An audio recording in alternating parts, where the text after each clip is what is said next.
Ja, herzlich willkommen, liebe Freunde, bei unserem heute ganz besonderen Videodreh mittags hier in Beuerberg. Ihr könnt schon sehen, wir haben hier einen absoluten italienischen Supersportwagen der 60er Jahre. Das ist ein Lamborghini. Der Herr Lamborghini hat ab 1948 eigentlich erst LKWs und Traktoren gebaut, eine Landmaschinenfabrik gehabt, war aber so reich geworden in der Zeit, in den 50er Jahren, dass er sich eine tolle Autosammlung leisten konnte. Und nun waren Ferrari und Lamborghini natürlich befreundet, beides Italiener. Und da haben die sich mal getroffen, weil die Ferraris machten Probleme mit der Kupplung und da gab es immer so ein paar technische Schwierigkeiten. Und da hat ihm Lamborghini gesagt, du pass mal auf, die und die Sachen, das konnte man leicht regeln und ihr habt ganz tolle Supersportwagen. Und da ist der Enzo Ferrari sauer geworden und hat gesagt, du pass mal auf, du machst deine Traktoren, ich mache meine Sportwagen. Und dann hat er sich gesagt, nee, also so sprichst du mit mir nicht. Dann haben die beiden sich ein bisschen in die Haare bekommen. Enzo Ferrari war sowieso immer nicht so ganz einfach und hatte gerade Leute entlassen, Konstrukteure, Designer. Und die hat sich jetzt Herr Lamborghini genommen und entstanden ist dann unter der Leitung von Bizzarini übrigens, ganz interessantes Team seiner Zeit, dieser Supersportwagen. Den gab es ab 1963, 64 als 350 GT, da ging das praktisch los. Und später dann, so wie unser, da hieß das dann 400 GT 2+2. Also ein wirklich ganz, ganz spannendes Auto. Das Auto hat eine 12-Zylinder-Maschine, läuft ungefähr 270 Stundenkilometer Spitze und wie ich meine, einer der tollsten Design-Ikonen überhaupt der 60er Jahre. Aber wenn man sich das mal anguckt hier, der hat ja eine Form, der Wagen, das ist absolut sensationell. Also wir haben von den Autos bereits mehrere verkauft. Die liegen immer so zwischen 400 und 600 Euro, 400 und 600.000 Euro. Das Interessante an dem Auto, der hat hier ganz lange gestanden. Ich habe da eine Sammlung aufgetan, wo der drin war.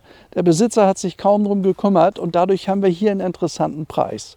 Wir haben das Auto jetzt bei uns in die Werkstatt gegeben und haben da einfach mal geguckt, da ist am Boden Auspuff durchgerostet. Er hat hier so ein bisschen, er hat da so ein bisschen, der ist nicht ganz perfekt, der Wagen, aber wir können euch das Auto deshalb unter 400 anbieten. Und der Eigentümer hat mir auch gesagt, das ist hier auch verhandelbar. Also ich sage mal, wir haben hier ja eine Werkstatt, ich habe hier Meister. Wenn ihr uns besucht, kommt er auf die Bühne und dann schreiben wir mal auf. Ich kann euch sagen, dass meine Meister gesagt haben, das kommt jetzt je nachdem, was man daran machen lässt, auf 30.000 bis 50.000 Euro. Es gibt auch jemand, der das für 15 machen kann. Motor läuft top übrigens, absolut. Sonst außen haben wir gar nicht viel gefunden. Er hat hier oben eine kleine Leckage, was den Lack angeht. Das ist nicht hundertprozentig, aber wir haben einen Top-Lackierer hier. Und sowas kann repariert werden. Könnt ihr das sehen hier? Da hat es eine kleine Blase gegeben. Das bekommt man weg. Also wenn ihr einen wirklich guten Lackierer habt, den wir hätten, der bekommt das weg und man sieht gar nichts. Was ich völlig irre finde bei dem Auto, der Wagen hat diese wahnsinnig schöne Farbe. Also vielleicht nochmal zu der ganzen Geschichte dieser Fahrzeuge. 1964 wurde dann der erste Serien 350 GT auf der Messe in Genf vorgestellt und 1966 folgte dann das Nachfolger mit Modell 400 GT. So ein Auto ist das unsere und wir haben hier ein relativ spätes Modell, sind also insgesamt nur 270 Fahrzeuge gebaut worden. Ich sage mal, einige sind sicherlich kaputt gefahren worden. Und wenn man sich die Preisentwicklung die letzten Jahre bei dem Wagen anguckt, die geht so durch die Decke. Und wir haben hier ein Auto, wo wir sagen können, der geht auf jeden Fall unter 400 weg. Rest muss besprochen werden hier beim guten Kaffee. Also ich finde das Auto wahnsinnig schön. Und dann noch in der Farbe. Ich bin der Meinung, das Auto hat mit dem hier die schönste Farbe überhaupt, die es gibt. Wir haben schon welche in Anthrazit verkauft. Da sind übrigens die meisten gebaut worden in Anthrazit. Aber das zeigt die Form ja hier wie keine andere Farbe. Also das finde ich sensationell. Hat übrigens lange Zeit dem Emir von Katar gehört. Und zwar sehr lange. Der hat 20 Jahre in der Schweiz gelebt, ist also ein Schweizer Auto auch. Und hat danach, wie gesagt, unserem Kunden gehört, der 20 Jahre lang eine große Halle hatte, sich Autos zusammengekauft hat im Laufe der 90er Jahre. Der hat das direkt vom Emir von Katar erhalten und hat dann die Autos abgestellt und hat sie nur wenig bewegt. Und unsere Meister werden den jetzt richtig zum Leben erwecken. Wir haben gehört, die Bremsen funktionieren noch nicht richtig, kümmern wir uns drum. Und wie gesagt, ich habe neulich unter dem Auto gestanden, also das ist hier alles behebbar. Das ist hier kein Schrott oder kein Totalschaden. Es ist halt eine Rarität. Und ich denke, das ist ein sehr, sehr spannendes Angebot, weil da kann man ja gucken, wo man sich trifft. Deswegen sage ich hier im Moment mal 380.000 VB, Verhandlungsbasis, der Rest hier beim guten Kaffee oder bei einer kalten Cola. Ich finde das ein wahnsinnig spannendes Auto. Also vielleicht nochmal zu dem ganzen Design. Das sind hier Hellerlampen Wunderschöne Stoßstangen, kann man so auch lassen, halte ich nicht für kaputt. Wir haben also sehr viel wieder aufarbeiten können. Der war also mausgrau von der langen Standzeit. Das sieht hier alles ordentlich aus. Hier auch die tollen Lampen. Ja, dann das Design, wie sich hier praktisch die Linien der Lampen weiterführen in der Karosserie, in der Haube. Hier ist Superleggera von Touring. Das ist der Karosserie gewesen, das Touring-Zeichen hier vorne. Ich habe gesehen, da drüben fehlt der Schriftzug Superleggera, der fehlt einfach. Es sind ein paar kleine Sachen, wo wir gesehen haben, die fehlen, aber die kann man ersetzen. Also das ist nicht das große Problem. Ich gehe mit euch jetzt mal ins Auto rein. Schaut mal hier. Was mir aufgefallen ist, er hat ein sehr, sehr gutes Interieur. Ich setze mich da jetzt mal hinein. Hat ein super schönes Interieur. Das sind alles die Originalinstrumente und die kann man lassen, die sind nicht kaputt. Man sieht dem Auto an, Schweizer Auto, lange in guter Hand gewesen, immer gepflegt gewesen. Und da wir auch schon originale 400 GTs verkauft haben, schaut euch das mal an. Das kann man absolut lassen. Das ist alles in einem vorzüglichen Zustand. Er hat hier elektrische Fensterheber, hier Wiper und diese ganzen Sachen, Heizung. Wie gesagt, Öl, Temperatur, das könnt ihr hier sehen und diesen wunderschönen Tacho. Also bei den letzten GTs, die wir verkauft haben, hat es das so nicht gegeben. Ich habe übrigens meine Stimme, die ist ein bisschen holperig. Ich weiß mittlerweile, das liegt an den Pollen. Wir haben hier gerade in Bayern, die ganzen Wiesen blühen, extremen Pollenfluch. Deswegen höre ich mich heute 20 Jahre älter an. Hat aber nur damit zu tun. Ja, hier, 300 Kilometer Tacho in 1966. Gelaufen ist er 270. Das war für so einen Wagen eine irre Geschwindigkeit. Und er sieht ja, wie ich finde, mit dem einen Scheibenwischer, den er übrigens hat, absolut futuristisch aus. Also wirklich ein toller Wagen. Hier ist der Drehzahlmesser. Der dreht bis 7000 Umdrehungen. Also wohlgemerkt 6 Vergaser, 12 Zylinder. Das ist richtig eine Ansage. Könnt ihr das sehen? Ich weiß nicht, ob das jetzt blendet oder nicht. Paul kriegt das hin. Dieses wunderschöne Holzlenkrad hier vorne mit dem Stier drauf. Ja, also das ist ja das Logo bis heute für Lamborghini. Die bauen ja heute Supersportwagen. Aber der Großvater aller Lamborghinis, das ist das Auto hier. Und die gibt es nur 270 Mal. Und an diesem Design hier, also ich sag mal, wenn einer ein bisschen selber schraubt und macht und tut, dann hat er das für 15.000 hier alles top gemacht. Die wesentlich wichtigen Bestandteile an dem Auto sind gut. Das seht ihr hier am Armaturenbrett. Das ist nicht so ein vergammeltes Auto. Das sieht alles sauber aus hier. Denn man kriegt, wenn Sachen verhunzt sind und einfach runtergeritten, das kriegst du auch nicht mehr hin. Das musst du dann komplett restaurieren und das sieht hier alles nicht so aus. Das sei mal erwähnt. Schau mal hier das Leder. Also wirklich wunderschön. Ne? Und das ist auch altes Leder. Das ist nicht irgendwie so ein quietschneues Handschuhleder. Finde ich total toll. So, hier unten ist der Griff, der Aluminiumgriff, um die Haube aufzuziehen. Das mache ich jetzt mal. Und dann zeige ich euch jetzt mal die 12-Zylinder-Maschine. Weil das ist ja wirklich eine gewaltige Maschine, die man da reingebaut hat. Schaut mal hier, 12, nee, geht nicht auf. Der hängt am, Paul hilft mir gerade, vielen Dank. Der hing gerade an einem Haken. Hier ist der Aufsteller, geht hier vorne rein. Schaut euch mal diesen Motor an, nicht? Das ist natürlich eine Wucht. 12 Zylinder, groß Lamborghini drauf. Und also mit dem Motor hat er natürlich seinerzeit die entsprechenden Ferraris getoppt, nicht? Der hatte 320 PS, 4 Liter, war in 6 Sekunden auf 100. 6 Doppelvergaser, die könnt ihr hier sehen, hier vorne, Weber-Vergaser, 6 Stück. Und was uns eben auffiel, Motor läuft gut, springt auch schlagartig an. Da sind aber so Sachen, guck mal hier, da ist irgendeine Welle, die ist nicht verbunden, warum auch nicht, die ist da reingesteckt. Also da hat mal irgendwie einer an so halb professionell angefangen dran rum zu restaurieren und dann hat er gesagt, nee, das ist mir doch zu schwierig, da lasse ich die Finger von. So stellt sich uns der Wagen dar. Hat aber eine tolle Substanz.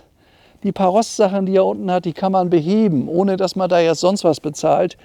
Wenn man da ein Zustand 1 Auto draus macht, dann macht das 60.000, 70.000 Kosten.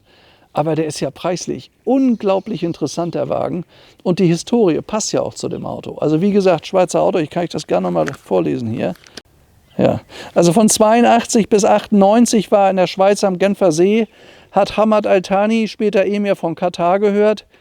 Und dann eben ab 1998 in der jetzigen Hand.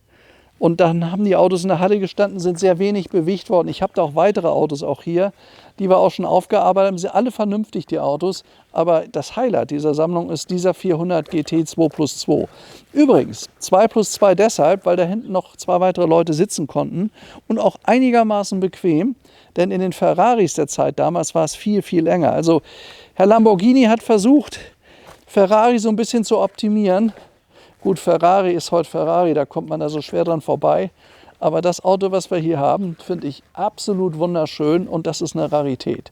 Was wir aufarbeiten müssen, sehen die Speichenräder, das könnt ihr glaube ich sehen, da muss das Aluminium gemacht werden.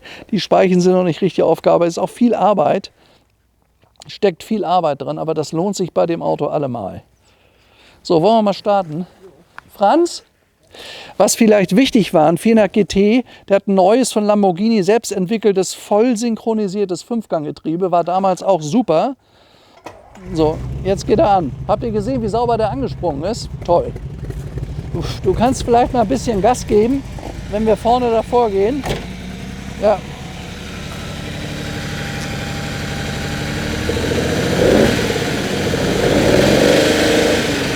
Nicht so doll.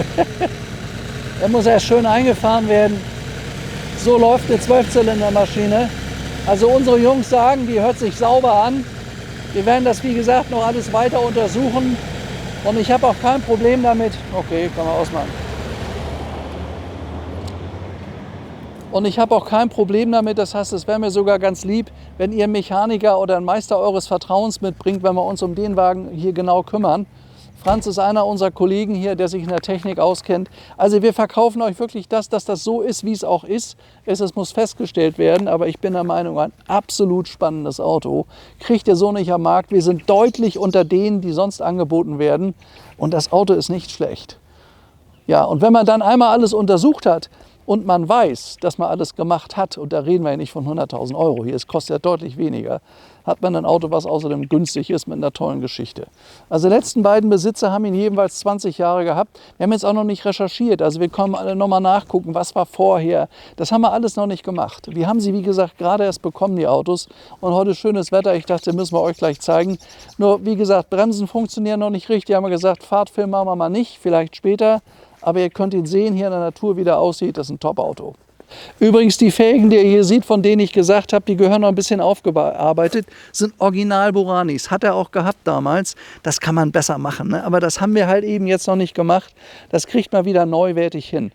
Das Auto hat sehr, sehr viele wertvolle Details. Und was ich toll finde, halt, der ist innen so schön. Der ist innen richtig authentisch. Das ist alles nicht kaputt. Schaut euch das mal an.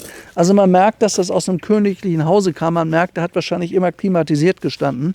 Und da, wo ich ihn jetzt herbekommen habe, hat er extrem trocken gestanden. Da habe ich gesehen, da waren nur Spinnen und Staub. Also das Auto war gut gelagert. Das ist ganz, ganz wichtig. Also wenn solche Autos irgendwie nicht gut gelagert sind, selbst wenn sie geringe Laufleistung haben, können sie total kaputt sein. Das scheint mir hier nicht der Fall zu sein. Das ist hier Lamborghini. Ja, stimmt, das ist überhaupt wahr. Ich sehe hier gerade, also er hat sehr schöne Details. Hier oben steht von oben nach unten Lamborghini. Ich habe ja schon einige von den Autos verkauft. Uns ist aufgefallen, dass er sehr viele Details hat, die die anderen nicht hatten. Woran das liegt, weiß ich nicht. Auch hier die originalen Griffe, die kann man schön penibel aufarbeiten, aber das sind die Originalen. Die sind jetzt nicht 100% aufgearbeitet, bekommt man wieder hin. Auf die Boranis habe ich ja bereits hingewiesen. Oder hier hinten auch dieses wunderschöne Touring-Zeichen. Schaut mal hier. Wie gesagt, Herr Bizzarini war einer der federführenden Ingenieure, die an diesem Auto gearbeitet haben. Erst war es die 350-Maschine, dann die 400-Maschine. So, und zum Schluss hieß es halt wie er, Lamborghini 400 GT 2+2. Tolles Auto, 4 Auspuffrohre und wie ich finde, ein wunderschönes Design. Also wirklich ein Traumsportwagen. Ja, ein absoluter Supersportwagen der 60er Jahre. Und selten. Das ist ganz wichtig. Das, was heute von Lamborghini gebaut wird, ich will jetzt nicht sagen, das sind Massenprodukte, aber da gibt es viele davon. Soll ich mal die Haube richtig zuziehen? Die steht offen. Muss ja immer den Hebel dann wieder durchdrücken. Nee, musst du mal richtig zuhauen. Den musst du hochheben nochmal. Nee, musst du richtig. Ja, jetzt ist sie zu. Wunderbar. So. Auch im Interieur sehr schöne Details und die sind nicht angegangen oder kaputt. Ist mir aufgefallen bei dem Wagen. Ich meine, schaut euch mal an diese Form. Also ich meine, das ist ein selten schönes Auto. Mich macht der total an, der Wagen. Ein irres Design. Total futuristisch. Und wie gesagt, der Gesamtzustand, den finde ich gut. Und das, was unten drunter nicht in Ordnung ist, kann man machen. Das ist behebbar. Ob er einen Unfall gehabt hat, wissen wir nicht. Aufgefallen ist uns das nicht. Aber gut, ich meine, so ein Auto ist bald 60 Jahre alt, kann man natürlich nicht sagen. Ja, das war heute wirklich ein toller Supersportwagen, Lamborghini 400 GT. Ich dachte, die müssen wir euch zeigen, auch wenn wir nicht gefahren sind. Aber das ist so ein wunderschönes Auto. Ja, in dem Sinne, wenn ihr Fragen habt, ruft mich an, hier in Bayern 080 36 70 04. Beantworte ich es alles, stehen tut er hier auch und es lohnt sich wirklich zu kommen. Und das hier, meine ich, kann ein richtiges Schnäppchen werden. Also, alles Gute, euer Stefan Luftschütz, bis zum nächsten Mal und ciao.